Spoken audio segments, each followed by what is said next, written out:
हाय दोस्तों, एबीएम का एक और मेमोरी बेस्ड न्यूमेरिकल देखने वाले हैं। इस टाइप का न्यूमेरिकल आपके एग्जाम में नवंबर 2025 में एबीएम के एग्जाम में पूछा गया। सो क्वेश्चन देखेंगे। Current ratio is 2.67।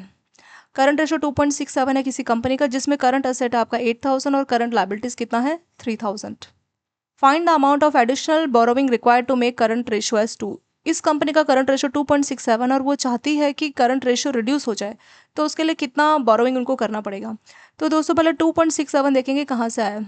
Current ratio का फॉर्मूला होता है current asset divided by current liabilities. Current asset वो होते हैं जिसको आप शॉर्ट टर्म में यूज करेंगे, जो आपके पास शॉर्ट टर्म में रहने वाली है और उसके आप मालिक है। जैसे आपके पास कैश है, ये सब करंट असेट्स होते हैं जिसको आप साल भर में या बहुत शॉर्ट ड्यूरेशन में यूज कर लेते हैं। करंट लायबिलिटीज मतलब वो लोन होता है जिसको आपको साल भर में पूरी करनी। मान लीजिए आपने कोई गोल्ड लोन लिया जिसका टेन्योर है सिर्फ 6 मंथ, तो ये हो जाएगी आपकी करंट लायबिलिटीज। ठीक है।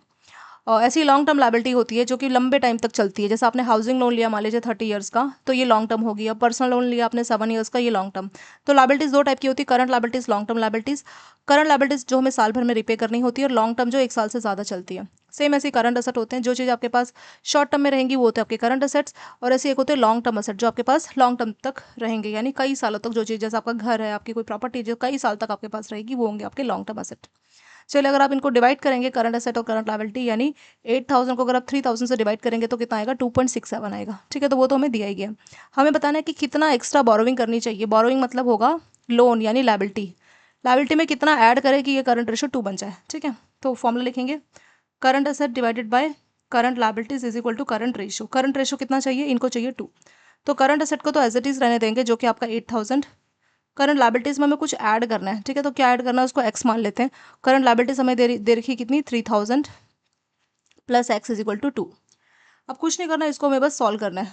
3,000 plus x is equal to 2, इस वैल्यू को हम लोग सॉल्व करेंगे। ठीक है, यहाँ लिख लेते हैं 8,000 divided by 3,000 plus x is equal to 2। हमें बस एक्स की वैल्यू को सॉल्व करना है, तो पहले ही आ जाएगा आपका, इस वैल्यू को ऊपर कर लेते हैं। So 8,000 divided by 2 is equal to 3,000 plus x. 8,000 को 2 से डिवाइड करेंगे, आ जाएगा आपका 4,000 minus 3,000 is equal to x. तो एक्स का वैल्यू आ जाएगा 1,000। एक्स क्या था हमारा, एडिशनल करंट लायबिलिटीज, मतलब कितना बोरोइंग आपको करना चाहिए। तो एडिशनल बोरोइंग अगर आप 1,000 की करेंगे, ये कंपनी अगर 1,000 रुपये की एक्स्ट्रा बोरोइंग कर लेगी, तो इसका जो करंट रेशियो वो रिड्यूस हो जाएगा। कितना बन जाएगा, 2 बन जाएगा। तो आंसर आ जाएगा दोस्तों 1,000 रुपीज़। ठीक है, सिंपल सा है।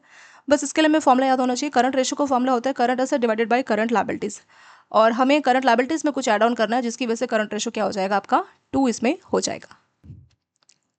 दोस्तों सीआईबी के फुल कोर्स की वीडियोस नई मैकमिलियन बुक से आपको 2 हैंड्स ऐप में मिल जाएगा। ऐप का लिंक डिस्क्रिप्शन में दिया गया है। Thanks for watching this video.